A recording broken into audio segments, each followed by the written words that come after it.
Welcome back to another deep dive. Today, we are looking at a story from our stack of sources that, well, it explores a really fascinating intersection of human talent, community spirit, and the absolute bleeding edge of medical technology. And I want to welcome you, our listener, to just kind of pull up a chair and join us for this one because it's pretty incredible. It really is. It's one of those documents that completely reframes how you think about healthcare.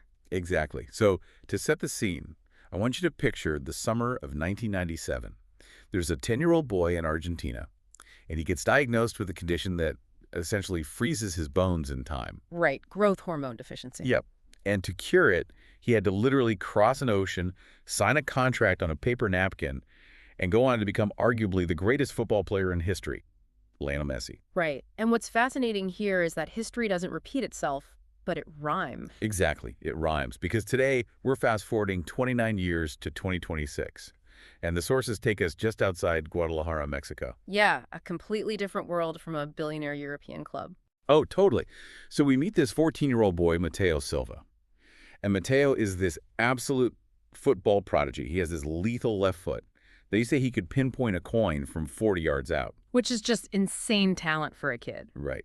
But the problem is, physically, he's standing nearly a head shorter than every single defender on the field. And during one match, he takes a hard tackle, hits the dry grass turf, and he just doesn't get up. Yeah, and the terrifying part for his parents on the sideline wasn't a broken bone or something visible. No, it was a complete biological breakdown. It was years in the making. His body was simply exhausted. Which really brings us to the underlying biology of what was happening to this kid. I mean, Mateo was suffering from a failure of his endocrine system. Okay, let's unpack this for a second. Imagine your body is a high-performance sports car, right? But it's fundamentally incapable of producing the specific oil it needs to run. That was Mateo. That's a great way to put it, because your endocrine system, it's basically your body's chemical communication network. It's a series of glands that secrete hormones, and those hormones act as messengers. They tell your organs and tissues what to do and exactly when to do it. So it's like a massive construction site. You have all the raw materials, the bricks, the steel, the workers are all there ready to build. But the site foremen, which are the glands, they have broken walkie-talkie. Exactly. The signal to actually lay the bricks and build the skyscraper never goes out. Mateo had the biological hardware of a genius athlete, but that chemical signal to grow simply wasn't transmitting. And the sources show the warning signs were incredibly subtle at first. His coach, Coach Ramirez, he described Mateo as a ghost on the field. Right, because defenders couldn't catch him. Yeah, but by age 13, the biological clock really started to run out.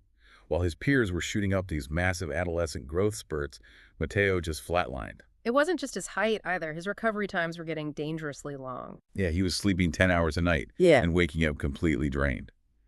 Which, my first thought reading that is, if a teenager is constantly exhausted and not growing, why wouldn't the parents just immediately seek out a specialist? Right.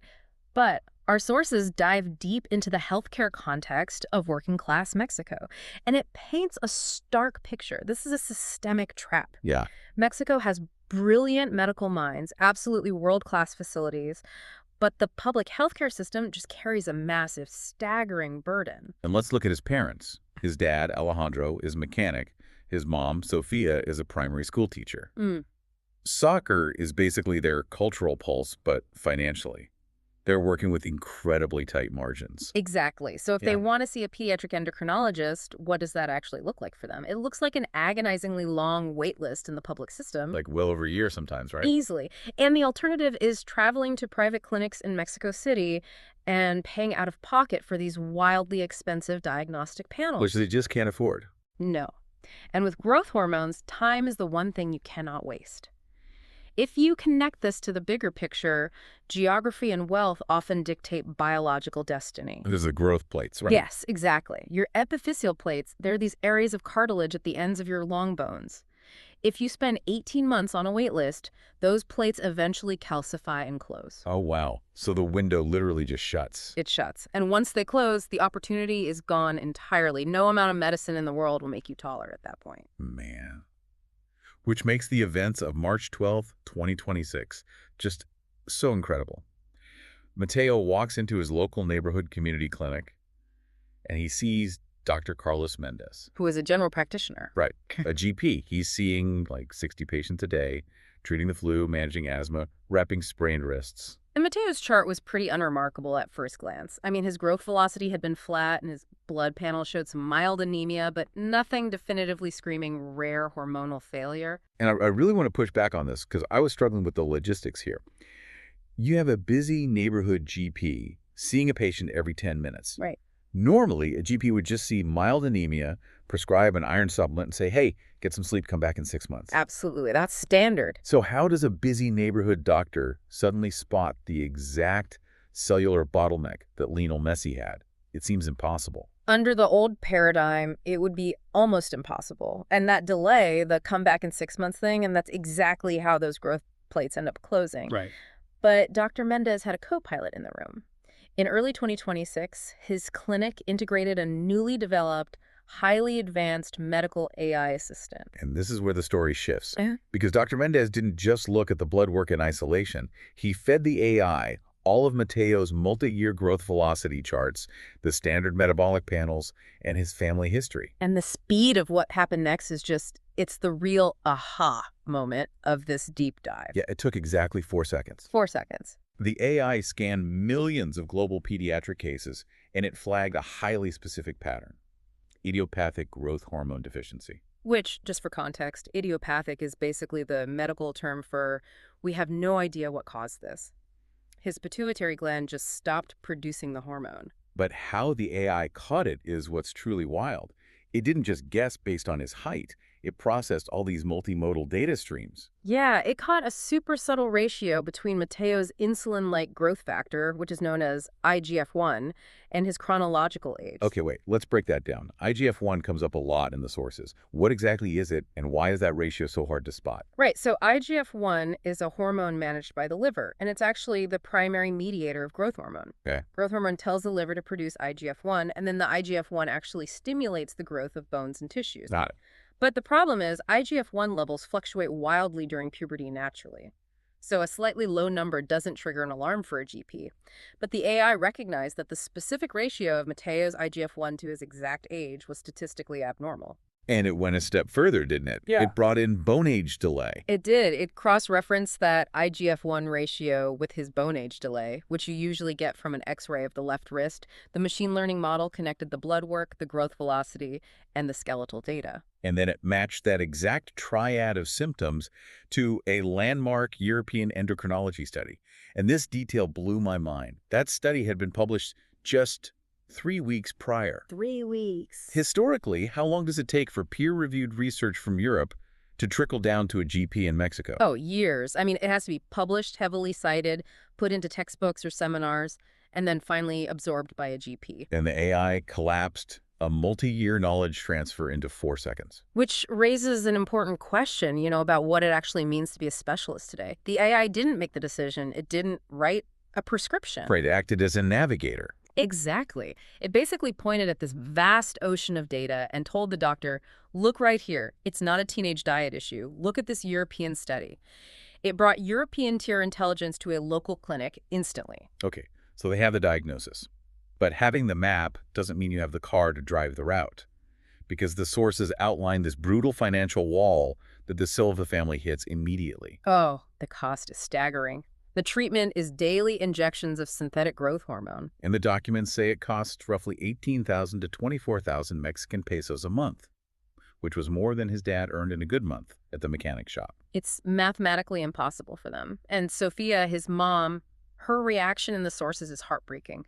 She had this suffocating mixture of relief that there was a real biological reason for his exhaustion, but absolute terror at the cost. Yeah, Alejandro even wondered if they should sell their house. Or, surrender Mateo to a foreign football academy just so a wealthy organization would cover the medical bills. Which is exactly the historical model. Right. And here's where it gets really interesting, because you'd expect that grim narrative to play out.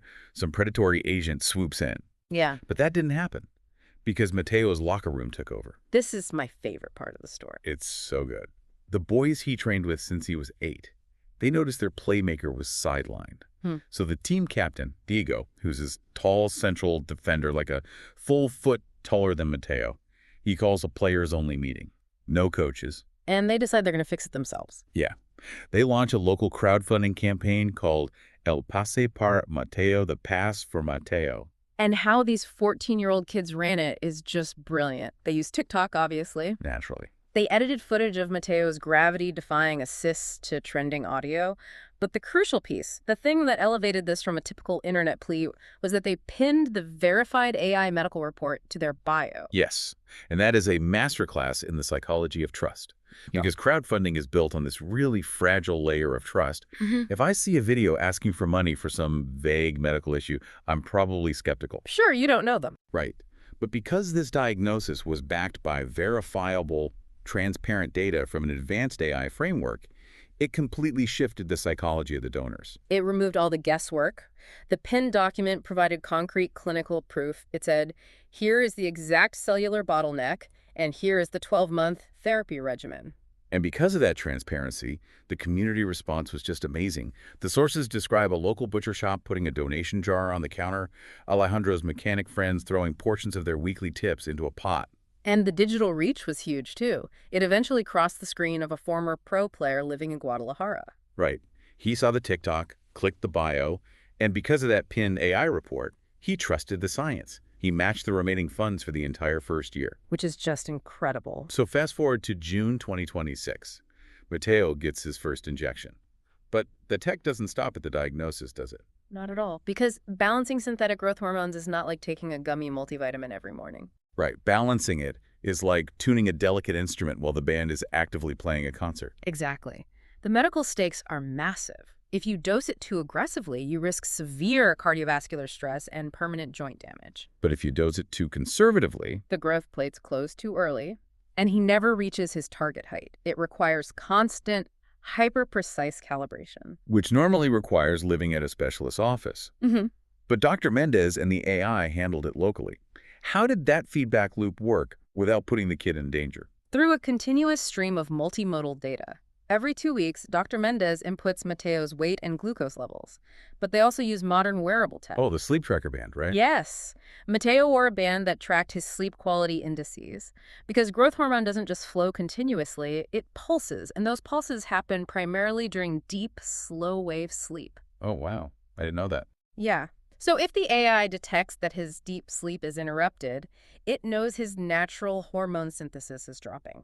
So it processes the sleep data, the clinical blood work, and even recovery metrics from his soccer coaches. So it's looking at his blood, his sleep, and literally how tired he is after passing drills. Exactly. And it analyzes all of it simultaneously to recommend micro adjustments to his daily dosage, down to the microgram. That is the absolute definition of personalized medicine, at a fraction of the cost of a private specialist. And the results speak for themselves. They really do. Today, Mateo is growing nearly 1 centimeter a month safely.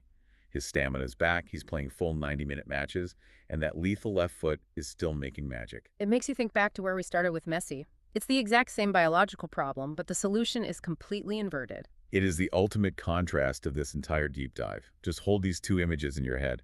In 2000, Lionel Messi had to leave his family, his friends, his neighborhood, and cross the Atlantic Ocean for elite care. Because that infrastructure was hoarded in a few centralized cities. Exactly. But in 2026, Mateo Silva slept in his own bed, he ate his mother's cooking, and he played on the exact same dry grass fields with the friends who literally saved his dream. It's powerful. So think about what this all means for you. We hear so much noise today about fearing AI, right? That it's this cold force that's going to displace jobs or distance us from human connection. Right. But this deep dive proves technology can actually empower the human touch. It democratizes elite resources so communities can lift up their own. The AI didn't replace the doctor's care, and it definitely didn't replace the empathy of a 14-year-old team captain. It just gave them the tools to change a life. And that leaves us with a truly profound implication to mull over. If an AI co-pilot can instantly democratize elite pediatric endocrinology, saving a working-class family from bankruptcy and keeping a legend in his hometown, what happens when this level of precise, real-time medical navigation is integrated into our own smartphones for everyday ailments? Will your local neighborhood clinic, or even the device in your pocket, effectively become the most advanced global hospital on Earth? That is definitely something to seriously think about the next time you look at your phone. Thank you for joining us on this deep dive into the sources today. We'll catch you on the next one.